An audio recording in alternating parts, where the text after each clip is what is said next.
Burada 3 yanaşma barəsində danışılır. Maksimum drawdown-a yenə gedirik. Ə, Əsas göstəricilərdən biri drawdown-dur. Niyə görə? Drawdown insanın bayaq dediyim kimi emosional yanaşmasını göstərən bir göstəricidir. Yəni siz hansısa drawdown-da artıq belə deyək də, panikaya düşürsünüz, deyirsiniz ki, mən çıxmalıyam və s. Burada aqressiv olursa, drawdown 40-dan çox olan zaman bu yüksək risk və potensial böyük itki, amma böyük gəlir də söz verə bilər sizə. Yəni bu o yanaşmadır.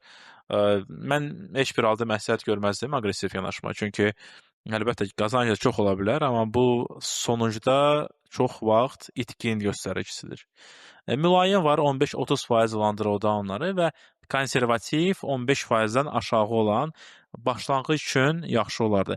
Bir şey nəzərdə alın ki, burada yəni siz öz vəsaitinizi risk altına qoyursunuz və belə deyək, tələsdiyiniz də yer yoxdur da. Sizin də yəni bir məqsədiniz yoxdur ki, bir həftəyə bu vəsaitinizi 1000% qaldırasınız və s. Əlbəttə olsa çox yaxşı olar, amma mən öncə sizə dediyim kimi bu belə deyil. Yəni real dünya belə işləmir.